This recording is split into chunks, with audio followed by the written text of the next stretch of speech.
Good morning, everybody. Good morning, Swami Ji. How are you?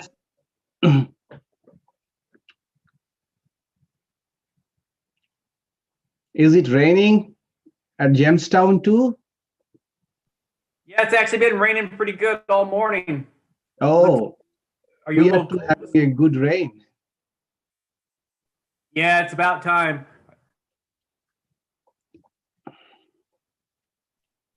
It looks like you got Shiva in the background today.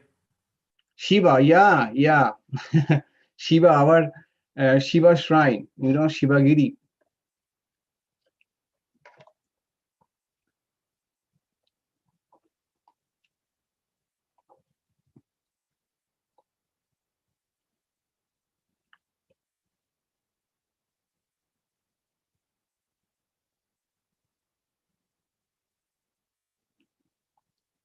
All right.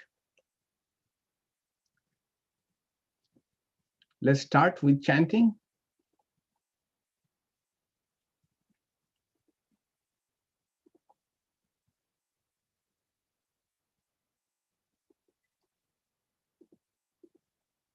All right.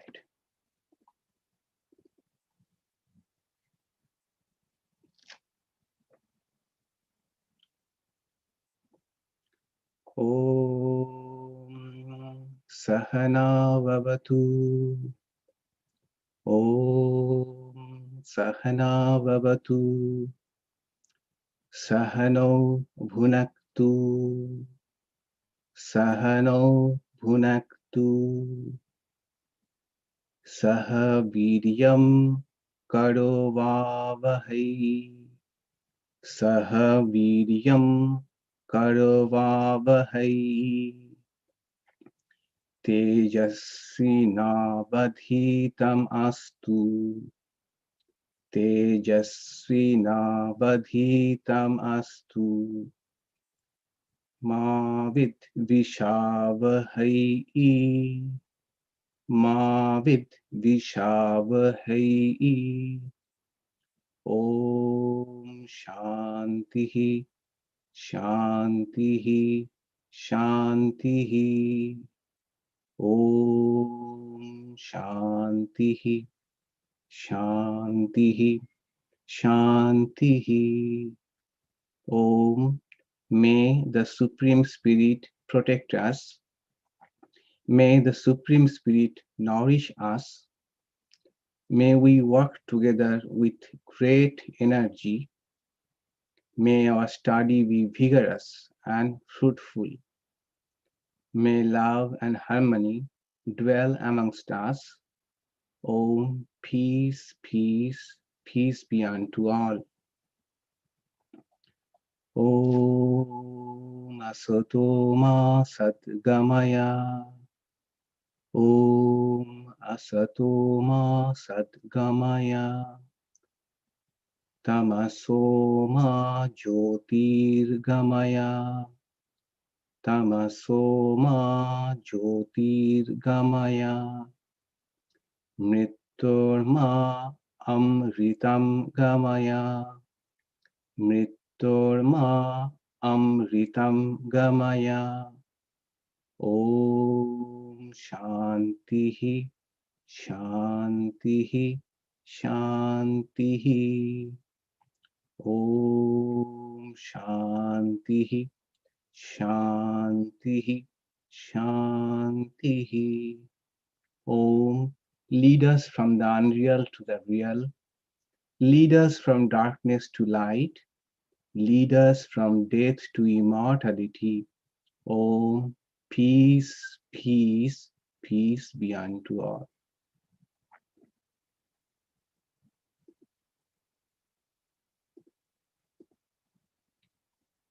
So we are seeing 6th chapter of Bhagavad Gita called the Yoga of Meditation. And having spoken about the general and specific disciplines for meditation, Sri Krishna would now speak about the actual process of meditation. We saw that in general preparation for meditation, Sri Krishna said it is needed to have a balanced mind. We need to maintain a balance and equanimity during our day-to-day transaction, because we have got only one mind. So with a balanced mind, we should come to meditate. And about specific disciplines, he said there are 8 conditions that need to be fulfilled for the meditation to be effective. Those are place, time, then the cushion itself, how the cushion should be, then posture, breathing, then withdrawal of the senses from sense objects, withdrawal of the mind from the external world, and finally, buddhi nishchayaha, a firm conviction about the necessity and utility of meditation. So these were all preparations. And now he would, in the next few verses, he will speak about actual process of meditation. And one thing, it is very interesting to note that although Sri Krishna does not mention the terms and terminologies or even the sequences of the disciplines and actual process of meditation, what he is saying in 6th chapter have close resemblance with the Ashtanga Yoga of Patanjali, the 8-step yoga practice of Patanjali. We know that Patanjali speaks about the 8 limbs of yoga. Do's, don'ts, these 2 are moral disciplines. Then asana, the posture, then breath control, then pratyahara means withdrawal of the sense organs. These 5 are called the external limbs. The final 3 limbs are really the core practices. The final 3 limbs of the Ashtanga Yoga are dharana, dhyana, and samadhi. Interestingly, Sri Krishna has spoken about the first 5 limbs of Ashtanga Yoga so far, although not using the same terminologies, but we can find a lot of similarities between the first 5 limbs of Ashtanga Yoga and what Sri Krishna has spoken so far about the preparation of meditation. Similarly, in the next few verses, when he speaks about the process of meditation, he is actually speaking about the last 3 stages of Ashtanga Yoga: focus, meditation, and absorption. In Sanskrit, they are called dharana, dhyana, and samadhi. They are progressive stages of meditation. Here, he speaks about all of them by the generic term of dhyana, meditation. But in fact, dhyana consists of these 3 progressive stages. In fact, in Mahabharata, at many places, by the word dhyana is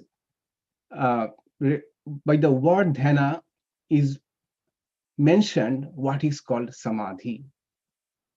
Samadhi does not have a different terminology. Many a times, samadhi is referred to by the word dhyana, meditation itself. So dhyana, meditation, in fact, consists of 3 progressive stages: focus, meditation, and absorption. What is focus or dharana? Dharana means trying to take your mind away from the external world and try to fix it on your object of meditation. It is just like when we want to take a picture with our camera, we need to first focus. We need to first focus on the person we are going to take photograph of.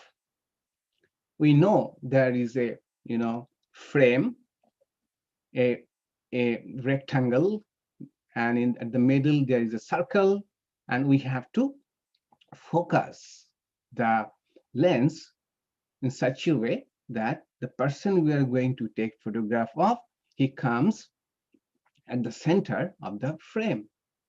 That is like dharana, trying to fix the mind, trying to holding the mind.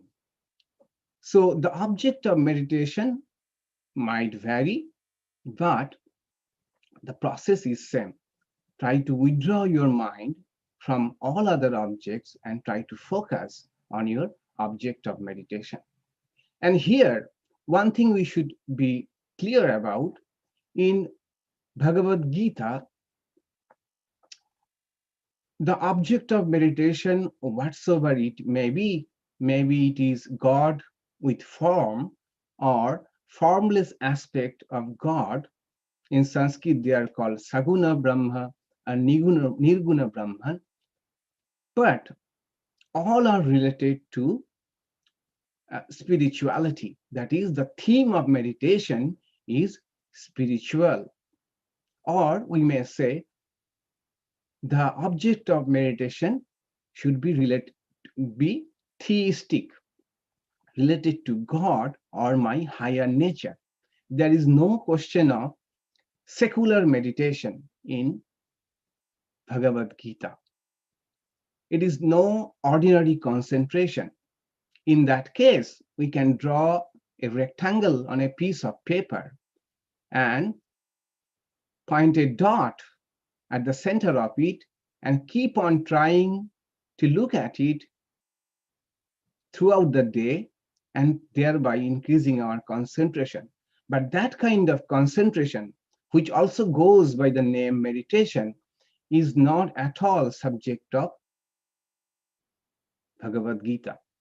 Whenever Bhagavad Gita speaks about meditation, it is either about God with form or qualities of God or on our higher nature. So there is no question of atheistic meditation in Bhagavad Gita. One may say, what about Patanjali Yoga? Patanjali does not emphasize that meditation should be on God, on our higher nature. It appears that according to him, one can meditate upon any object one likes. It appears from the Patanjali Yoga Sutras, from the aphorisms. But if we look closely, he gives ample, and hints that meditation on God, Ishvara, is the most effective meditation. He gives a lot of hints on that.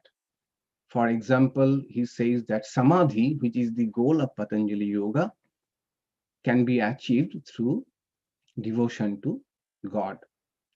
Or again, he says that when someone meditates on God and surrenders to God, all the obstacles that come in the path of meditation, they are easily resolved. They can be overcome if one meditates on Ishvara, on God. So dharana is trying to focus the mind on object of meditation. And naturally, when we try to focus on an object of meditation, like a small baby, the mind tries to run away. Every time we try to focus, it tries to run away like a small baby. So Sri Krishna would say that it will be like this. Yato yato mano yati, yato yato nischarati manas chanchalam asthiram. It will be like that. And you have to drag it back, bring it back again to your object of meditation. So the process of dharana is like that. In Sanskrit, it is called vritti. Okay. Say, I am thinking about the tree. So what is happening in my mind? The mind is taking the form of the tree. In Sanskrit, it is called vriksha akara vritti. Vriksha means a tree. Akara means form, of the form of vritti. Vritti means thought. The thought, our mind modified itself into the form of the tree. Then we are thinking about the tree. Our knowledge about the tree takes place. Similarly, thinking about a book, pustaka akara vritti. So the modification is of the form of a book. Then when I am focusing on my own nature, or I am focusing, trying to my mind on some image of God or a mantra or a symbol, the mind is trying to take the shape of that object of meditation. But these thoughts are only momentary. Whenever we are trying to think of some object, it is only for a moment. Next moment, the mind takes the shape of another object. So this is the process of dharana when we are trying to focus our mind, fixing our mind on one particular object. And when we succeed in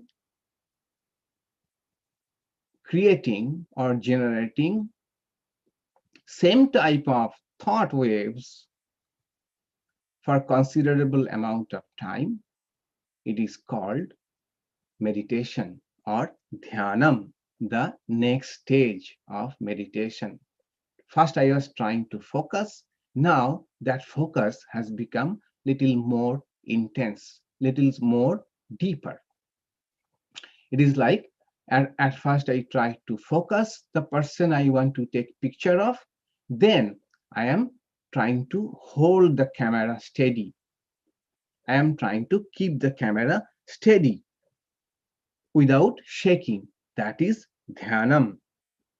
And in dhyana also, that is in meditation also, a will is involved, because again, mind by its very nature would try to go away, try to flicker, try to be restless, and try to think about something else. So again, the will is involved.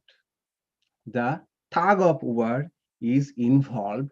And as long as the will is involved, then there remains a division between the subject and object. That is, I am aware, I am trying to meditate on a particular object. So I am aware that there are two realities, me and my object of meditation, on which I am trying to focus my mind. One thing very interesting, the Sanskrit definition of Dhyanam as given by Shankaracharya in Upanishad is Bijatiya Pratyaya Anantariyo Shajatiya Pratyaya Prabhaha. That means flow of similar type of thoughts to the exclusion of dissimilar type of thoughts. That is, the thought need not be the same thought, but the thoughts could be different aspects or different qualities of the same object. It is like, suppose we are trying to meditate on Jesus Christ. So first, Sometimes the thought may be related to Jesus Christ's face. Sometimes maybe exclusively his smile. Sometimes maybe his divine qualities. But all are related to Jesus Christ. That's why it says Shajatiya Pratyaya Pravaha. That is thoughts of similar types. Thoughts of similar types to the exclusion of dissimilar thoughts. So if I am concentrating on book, for perhaps there need not be only one thought regarding the book. There could be many thoughts, but about the same book. That is dhyanam. That's why, suppose we are meditating on Sri Ramakrishna, sometimes we may meditate on Sri Ramakrishna's smile, sometimes Sri Ramakrishna's feet, sometimes Sri Ramakrishna's fingers, sometimes the entire image of Sri Ramakrishna, sometimes on name, sometimes on divine qualities of Sri Ramakrishna, but all are related to Sri Ramakrishna alone. That is similar type of thoughts. What would be this similar type of thoughts? For example, we are meditating on baby Krishna. Baby Krishna is very adorable form, and we are meditating on baby Krishna. And in baby Krishna's image, you will find he is holding in his palm butter. So I am meditating on baby Krishna, and then I start see the butter and think about, I have to purchase butter. Okay, I have forgotten to purchase butter. So tomorrow I have to purchase it from Whole Foods or Rallies. If even from Whole Foods, 2% milk or of 1% milk, of whole milk or salted butter, unsalted butter, that will be dissimilar thoughts. But all thoughts related to Sri Krishna, baby Krishna will be similar thoughts. So in meditation, what is happening? One vritti, one thought wave is appearing in mind. The next thought wave is also about the same object. The next thought wave again is about the same object. So again and again, we are trying to generate thought waves related to only one object. That is meditation. This attempt to generate same type of thought waves is called meditation. There also will is involved, our effort is involved, and struggle is involved. But if we succeed to retain that for considerable amount of time, then by the sheer momentum of the thought waves, we have a spontaneous absorption in the object of meditation. A spontaneous absorption. No struggle is anymore involved.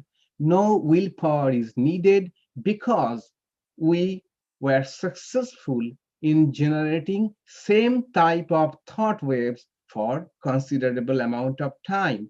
And then by the sheer momentum of the thought patterns, the process became spontaneous. We become absorbed in our object of meditation. And since there is no willpower involved, no effort involved, it is called samadhi, absorption. It is like we are, say, entering into a movie theater and to watch a movie.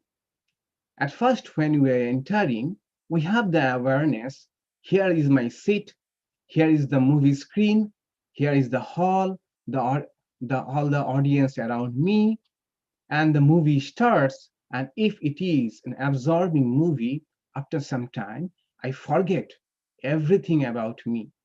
I forget where I am, my surroundings, I am totally absorbed in the movie, so much so I am transported to the time and space of the movie, the place of the movie, or the situation, circumstances of the movie, the subject, object, that division, although it is there, but we are totally forgetful of that subject object division. That is called samadhi. It is spontaneous, like a song we like, it goes on spontaneously playing in our head. Samadhi is also like when a thought we have been able to retain for considerable amount of time on a particular object of meditation, then spontaneously that thought waves are going on. There is no effort is needed. No effort is needed. Spontaneously, we are absorbed in that thought process, on that object of meditation. So these three are dharana, dhyana, and samadhi. Focus, meditation, and absorption. These three are differ from each other only in degrees, not in kind. For example, meditation differs from breath control. Meditation differs from posture, because these are two different processes altogether. They are not similar. But these dharana, dhyana, and samadhi are all concentration, but different degrees of concentration. They don't differ in kind, they differ in degrees. These three together, Patanjali called samyama. Samyama, these three together. And Sri Krishna is speaking about these three stages of meditation in 6th chapter, when he is speaking about the nature of meditation, the process of meditation. And the goal of all these three stages are what? To concentrate on my mind on, or dwell upon God, or dwell upon my higher nature. Here in 6th chapter, Sri Krishna is speaking about meditation on formless aspect of God. Formless aspect of God, especially Atma Sarupam. Meditation on our higher nature. Meditation on our true self. There also mind is required, flow of thought is required, and we need to dwell upon our higher nature. For example, Aham Brahmasmi, I am the vast, or Aham Shakshmi Asmi, I am the witness, I am Shuddha Asmi, I am pure. This type of thoughts we have to dwell upon. That is dhyana, meditation on Atma Sarupam, or Atma Dhyana, meditation on our own subjective nature. As we saw in Aparakshana, that it is called Nididhyasanam. Here, object of meditation is not something outside me, but here the meditation is on the subject itself. Meditation means here entertaining thought currents about the nature of the subject itself. So that is what Sri Krishna is going to speak in next few verses. But here too, the verses are not spoken, the stages are not spoken in a linear fashion. They are not linear in arrangement. That's why we have to start with verse 24, then 25, 26, then come back to verse 18 and 19. These 5 verses speak about the 3 stages of meditation, that is, focusing, meditating, and being absorbed in object of meditation. Dharana, dhyana, and samadhi. So let's have a look on them and try to see the insights Sri Krishna shares with us, how much loaded each verse is. Not only that, each word, how much loaded each word is. To understand the nature of meditation and also the nature of our mind, subtlety of our mind, why it becomes difficult to meditate, and what are at the roots of the problem. What are at the roots of the problem? Let us start with verse number 24. Sankalpa prabhavan kamans tvaktva sarvan asheshataha manasaiva indriya gramam viniyamya samantataha. So what exactly is the practice of meditation? What we should be doing at the time of meditation? Sri Krishna says, first turn away mind from the worldly thoughts, from external world, your family members, your business, your occupation, your physical body, and turn the mind away from all of this. That is why he says, Kaman Sarvan Tyaktan. Here, Kama, which is usually translated as desire, here Kaman means all your future plans and expectations. Because at the time of meditation, that is what we do. We keep on thinking about future, what to do tomorrow, and again tomorrow, what to do tomorrow. Someone said that human beings seldom live in present. They always live in absentia, always thinking about future. Sri Krishna says, Kaman Sarvan Tyakta. At least for this 20 minutes, 30 minutes, or 1 hour, whatever for whatever time you are going to meditate, tell yourself, don't do or don't, I won't encourage this wishful thinking. Wishful thinking, or I think it also goes by the name wool gathering. Wool gathering, wishful thinking, future plans, at least let me suspend them for next 20 minutes, 30 minutes. How to do that? And he gives a very apt definition or apt reason, or I would say a apt adjective of this kind of planning.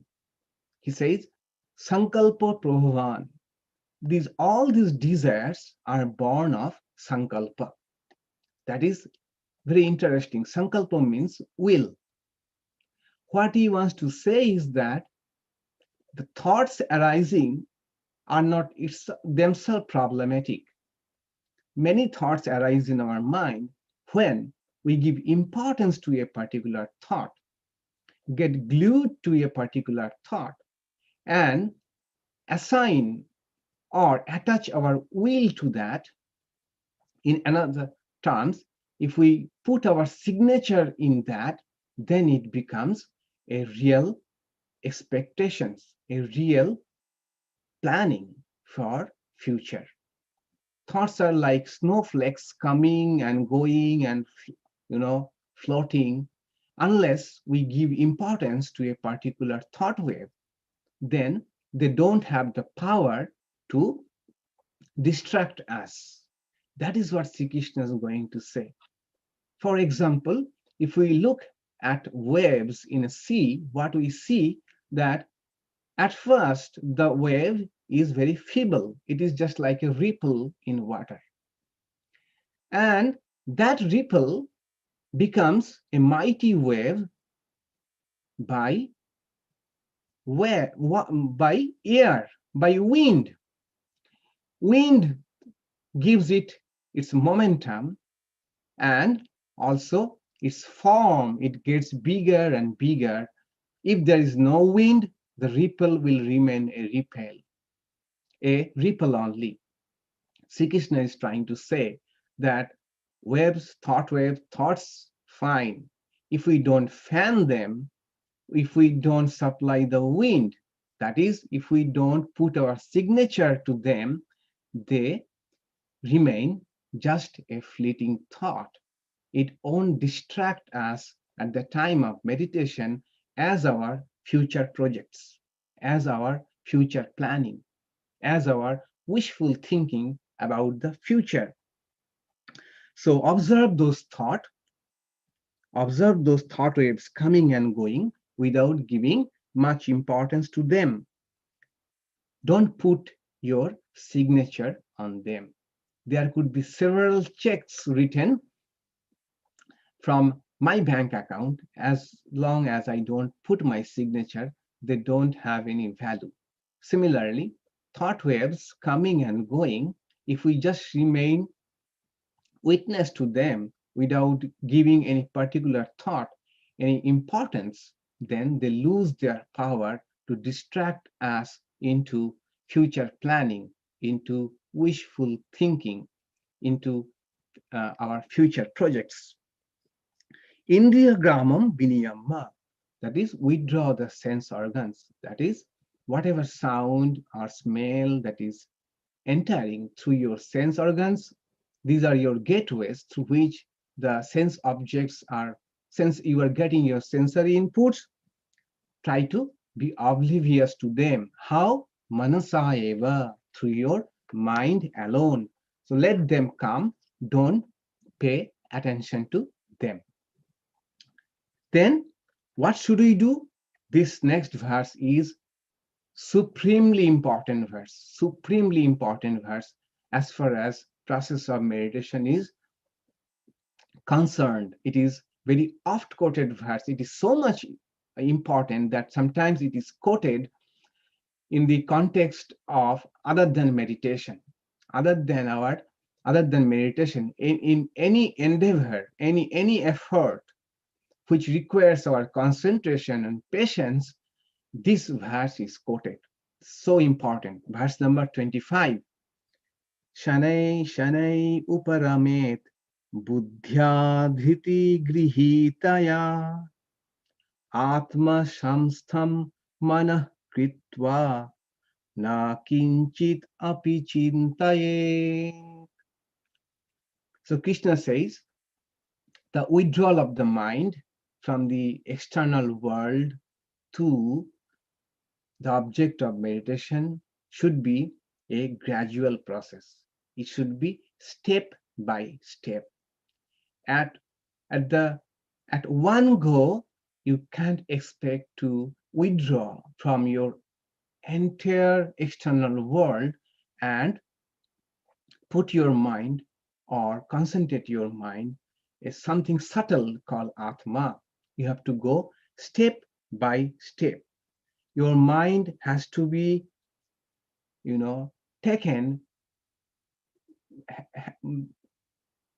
slowly from subtle to a subtler levels. Mind should be made subtle and subtler and subtlest gradually. So what do? First, turn your mind away from gross external world. How? That we saw by reminding yourself that for next 20 minutes, I am alone. I don't have any relationship. I am dead to the world. Dead to the world. And it is also try to be aware first. Our mind at first is what? All out. It is roaming all over the places. Okay. Then keep your eyes half closed and try to be aware of your immediate surrounding first, that you are sitting in this room, in this shrine, wherever it is. Try to be first aware of that. So thereby, the mind which was all over the places, all out, and now just is, we're trying to focus it only in the space of our room, of our shrine. Then what? From there, you come to your body. Try to be aware of your body, that you are sitting here. Here is your body. Your body is touching the ground, touching the cushion, touching the seat. Try to be aware of your body. First, awareness outside, then awareness come to your body, your physical body. So you are aware of your body. Then from there, you try to go to a more subtle level. Try to be aware of your breathing. Try to be aware of your breathing. Try to observe your breathing. Try to observe your breath. Then you come to your mind. Be aware of your mind. Many thought waves are coming and going. Be aware of them. And next is the subtlest jump that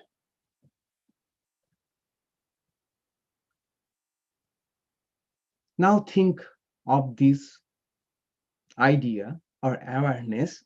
I am not the thoughts, not the mind. I am witness of my thoughts and my mind. Even before the arrival of the thoughts, I were. During the thoughts, I am. Even when the thoughts will pass, I will be there. So I am the witness, which is always present, which is observer of all these thoughts. It is just like, imagine our auditorium hall. There is light inside the auditorium hall. Sunlight coming through the windows. Even if there is nobody, there is light. And when there are people, still there is the light. When there is nobody, the lights are illuminating the chairs and other furniture, the floor of the auditorium. When people are coming, the light is illuminating the people. So the auditorium is like our mind. The light is the light of consciousness, and the people coming and going are like our thoughts. So irrespective of whether there are people or there are not people, the light is always there.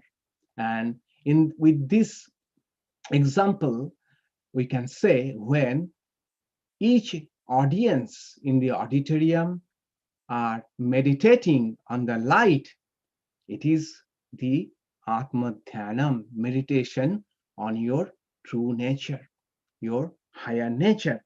So Sri Krishna says this withdrawal from external world to your innermost being should be a gradual process, step by step. And that you should do how? With buddhi, with intellect. What kind of intellect? Dhriti grihitaya. That also is very important. Dhriti means willpower. That is an intellect which is supported by your will. Why it is needed? Because when you are gradually turning away from external world to your surrounding, to your body, to your breath, then to your mind, we need to be extremely alert in that process itself. Why?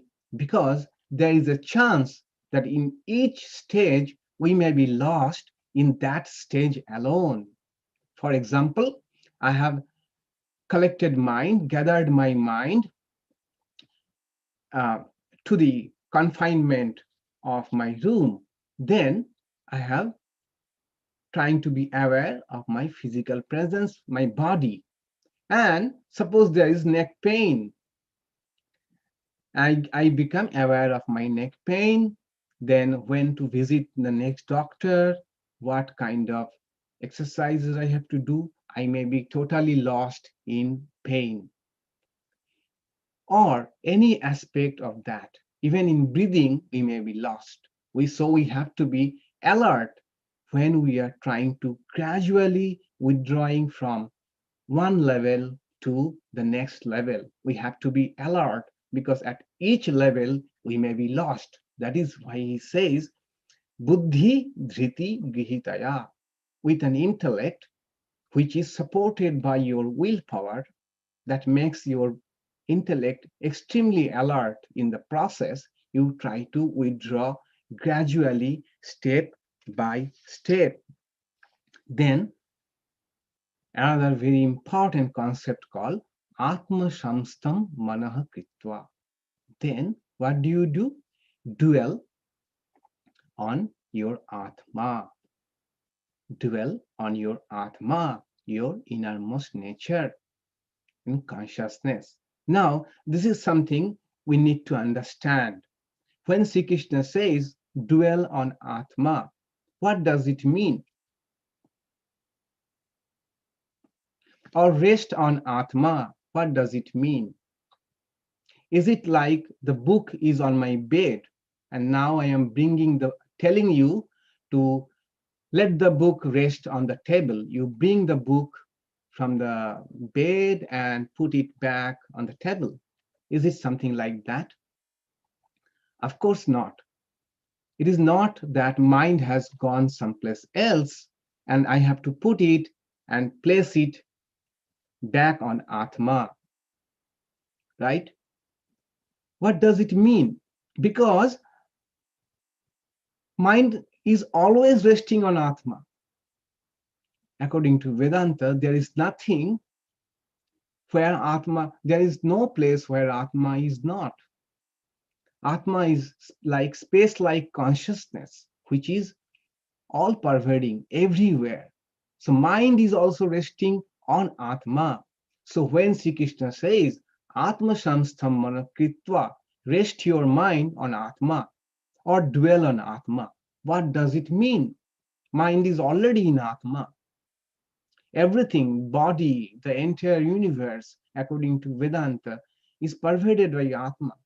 Everywhere this consciousness is present. So what does it mean when he says, dwell on your Atma? Okay, what it means is dwell on the thoughts related to Atma. That is, as I said, vritti, akara vritti. Then you generate Atma akara vritti, thought waves which are related to your Atma, like I am witness of everything, witness of this universe, witness of my physical body, witness of my sense organs, witness even of my mind, witness of all the experiences. This kind of thought, or aham brahmasmi, I am all pervading consciousness. Aham anandamasmi, I am blissful self. This kind of thought waves generate in your mind. That is called Atma Akara Vritti or Akhando Akara Vritti. That is, these thoughts, these are also, we have to remember, thoughts only, but thoughts about our higher nature. Because every knowledge takes place through vritti only, through thoughts only. So we have to generate this kind of thought, entertaining this type of thought. I am formless, I am eternal, I am all pervading. This kind of thought waves related to Atma is called Atma Dhyanam. Thoughts arrive and depart, but I, the witness of all these thoughts, are always there. So gradually you bring your mind from external world, to your physical body, then to your breathing, then to your mind, then be witness to mind, and then generate thought waves about your true nature. Same process is applicable to meditation on God with form. There also, we should not expect, and that is the mistakes most of us do. We sit for meditation, immediately close our eyes, and start to think about our object of meditation. A few seconds we do, then our minds are all over the places because we did not do the gradual withdrawal of the mind. That is why then he says, then na kinchitapi chintaye. Don't think anything. Don't think about anything. So here also a confusion may arise that in meditation we should not think about anything. Let the mind become blank. No, he says, Atma samstham manakritva na kinchitapi chintayet. Apart from Atma, don't think anything else. So, all the vrittis, thought waves, can be classified into two ways, into two categories. Atma akara vritti, that is, thoughts related to our higher nature, and anatmakara vritti, all other kind of thought waves related to the world, related to our body, related to even our thought waves about our mind. All these are anatmakara vritti. So rest your mind or generate in your mind only those thought waves which are related to Atma, which are different aspects of your true nature. Then he says that the process is not easy. Like a child, as I said, mind will try to run away. And the mother, like a patient mother, a loving mother, a compassionate mother, you have to bring such a mind again and again back to your object of meditation. Yato yato nischarati manaschanchala asthiram tatah tato niyam meitat atmanieva basham nayet. Sri Krishna says, yes, chanchalam manaha nischarati, the fickle, restless mind, extrovert mind, like a child, will run away. Yato yato means to their respective sense objects. Suppose I am meditating, started trying to do Atma Dhyanam, and suddenly I hear about a horn of a car. A car was passing, probably gave some horn, and then I start thinking about my own car. It needs to go to the workshop. So much due, it needs some tune up. And started thinking about time to sell this off and get a new car, solar car, something like that. So started with Atma Dhyanam, ended up with Kar Dhyanam, meditation on car. So whenever such thing happens, bring it back. Yato yato. Whenever your mind is distracted by a sense object, and these sense objects need not be inanimate car. It may be persons, people, loved one, dear ones, whenever, at least for next 20 minutes, whenever mind goes to such objects, such people, bring it back gently, slowly, compassionately to dwell on your higher nature. And don't feel guilty about that. Sri Krishna says that he implies that it is nature of the mind, that manaha chanchalam asthiram nischarati, it will run away like a baby. Bring it back every time and don't feel guilty about that. It is nature of the mind, irrespective of saint, sinner, anyone. For everybody, mind is like that. It will try to run away. It has to be brought back. And he says that when you have been able to entertain thought waves related to your Atma, for example, I am infinite, I am witness, I am bliss, I am eternal, I am awareness, this type of thoughts related to your Atma, your innermost self, your higher self. If you have been able to entertain for considerable amount of time, then it becomes effortless. It becomes effortless. You become absorbed in your true nature. It is, and he gives an example of a candle. A candle flame kept in a windless place where there is no wind, as it does not flicker, so also mind at that time does not flicker. He says this example should be kept in mind to understand what true meditation is like. He says, Yatha dipo nivatastho nengate sopama smrita yogino yata chittasva yunjato yogam atmanaha. A candle flame kept in a, you know, kept anywhere, and we see that it's flickering. This flickering is due to wind. So wind sometimes is coming from this direction and from that direction, and accordingly the flame is flickering. But if we put, say, one glass enclosure around that same flame, then we see that the flame does not flicker. It is a steady flame. In the same way, in our mind, whenever we are trying to dwell on our higher nature, we are trying to dwell a God, God with form, our Ishta Devata, our chosen ideal, mind will flickers with whatever may be the direction of the wind.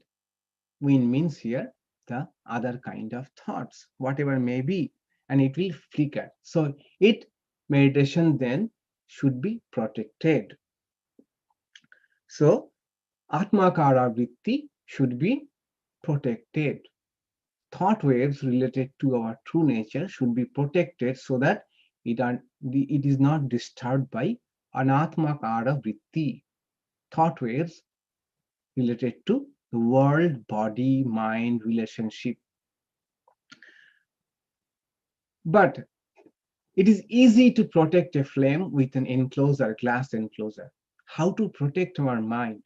What kind of enclosure we should put around the flame of our meditation, the flame of our mind? How should we protect that? Sri Krishna would speak about that later on when when Arjuna would ask what to do with such a mind which is naturally so restless and fickle. In short, he says, Abhyasa and Vairagya. Abhyasa means repeated practice. As we saw that repeated practice means that you practice daily at a certain time. And it does not happen in a day. With practice, this mind becomes steady and steady. Abhyasa. There is no easy way to that. You have to practice that with patience, with compassion, being compassionate to your own self.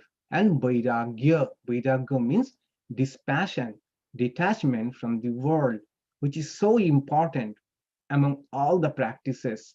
In preparation, we saw that for the time being, cut off yourself from all the relationship of the world, all the possession you have, all the roles we play, all the different responsibilities, at least for the time being, at the time of meditation, you become dead to all of them.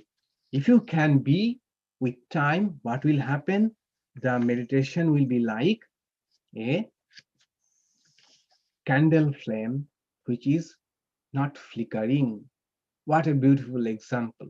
And every one of us would love to have such a candle flame burning within which does not flicker. And if it continues like that, what happens? The seeker, the meditator, gets a bliss which is attantikam, that is, which is unsurpassable, and in front of which all other joys or pleasures become just meaningless, valueless. Such happens if we are able to protect the flame of meditation. That he would speak later on. That will be the next talk. To summarize, what Sri Krishna is speaking about meditation are actually three stages of meditation, three progressive stages of meditation.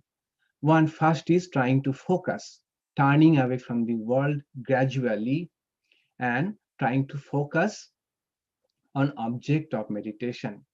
Object of meditation could be God with form or formless aspect of God, or here Sri Krishna is especially speaking about meditation on our true nature. That should be done slowly. When we are able to maintain that kind of thought for some time, it becomes meditation. That is, the focus matures into meditation. Then, when it matures further, when there is no effort needed, it becomes absorption. It becomes effortless, like a candle flame which is placed in a windless spot. And a few things we learned, a few salient features are like that when we are trying to meditate, different thought waves will come which are unrelated to the object of meditation. What we have to do, we have to just watch them without giving much importance. When we give much importance, they gathers momentum and try to distract us in the form of future planning, in the form of wishful thinking. And another thing we learned is that when we say dwell on Atma, it does not mean physically resting the mind on Atma. Mind is always in Atma.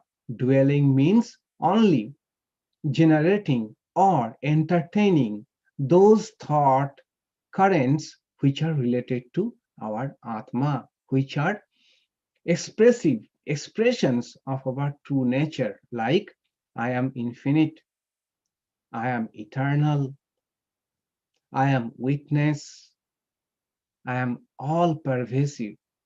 This type of thought currents need to be entertained. And if we can do that, and the process is not easy, Sri Krishna says, it is kind of painful. There is tug of war, like a child, mind will go every time here and there, and we need to bring it back again and again from anatma, from things apart from atma, from our innermost self, and rest on atma. That is, generate thoughts or entertaining thoughts related to atma, related to God. And if we are able to do that for considerable amount of time, the mind becomes the example is like a flame of candle which is unflickering, which is not flickering. That is the goal of meditation. That is the benchmark of meditation. And now he would speak about what happens when we succeed in meditation. When we succeed in meditation, what are the results? What are the promises of meditation? That we shall see later on. So let's chant the end chant, then we shall discuss. If you have any question or comment, we can take that, we can discuss that. Now let's chant together. Om Madhubata Vritayate. Om Madhubata Vritayate. Madhuksharanti Sindhavaha. Madhuksharanti Sindhavaha. Madhirna Shantoshadhihi. Madhirna Shantoshadhihi. Madhunaktam Utoshasi. Madhunaktam Utoshasi. Madhumat Parthivagam Rajaha. Madhumat Parthivagam Rajaha. Madhudvau Astuna Pita. Madhudvau Astuna Pita. Madhumano Vanaspati. Madhumano Vanaspati. Madhumagam Astu Suryaha. Madhumagam Astu Suryaha. Madhir Gabo Bhavantunaha. Madhir Gabo Bhavantunaha. Om Shanti Shanti Shanti. Om Shanti Shanti Shanti. Sweet blow the winds, and the oceans give forth blessedness.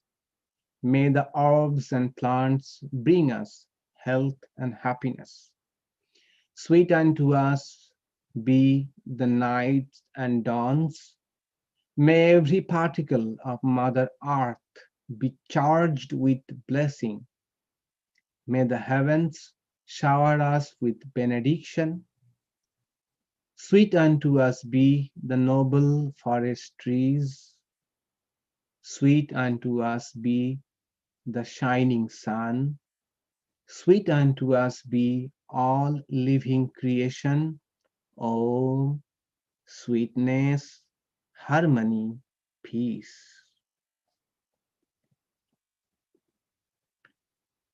Before I forget, let me announce that next Sunday we won't have the Sunday lecture, because thereafter we shall have on 25th December Swami Prapandananda's Christmas special talk on Christ the Savior at 11 a.m. on 25th December. For that account, we won't have the Sunday talk on 20th December. Okay, so, all right, moved on. I think I have some questions here already in the chat box. Okay, close. How is this meditation different from Japa? Okay, Japa is also a kind of meditation. There also we are concentrating on a sound, and also trying to meditate on the divine form. But here Sri Krishna is speaking about meditation on formless aspect of God, or more specifically, meditation on our true nature. But the process of meditation is same, whether it is on God with form, God without form, or meditation on Atma, our true nature. What is the difference between dhyana and nidhyasana? So dhyana is meditation on any object, any symbol, any sound, any image. Nididhyasana is very technical, only related to Jnana Marga, Advaita Vedanta. It is dwelling on the convictions about our true nature that we gained in the previous two steps called Shravana and Manana. After Shravana Manana, dwelling on the convictions that we had intellectually through the process of Shravana Manana, to dwell on those in convictions is Nididhyasana. So dhyana is more generic a term to mean meditation. Nididhyasana is a special type of meditation, which is the third step of Jnana Marga called Shravana Manana Nidhyasana. Can the same process be used for meditation on God with form initially and then bring it onto Atman? Yes. Such wonderful examples. Thank you, Swami. Thank you. Thank you, Swami. Yes, thank you. Any other question, comment, or any suggestion? Swamiji, that was a very enjoyable class. Okay, thank you. Yeah, the topic is really very interesting, and especially if we look with the help of, through the lens of Ashtanga Yoga, through the three stages of Dharana, Dhyana, and Samadhi, this entire sixth chapter assumes a altogether different light. And also the um, terminologies or verses are so loaded with meaning, translations really don't do the justice. Translation don't do the justice in understanding the deeper meanings of these verses.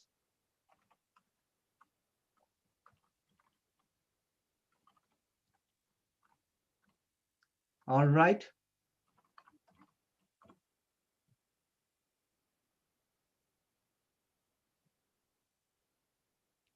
Yes. Thank you.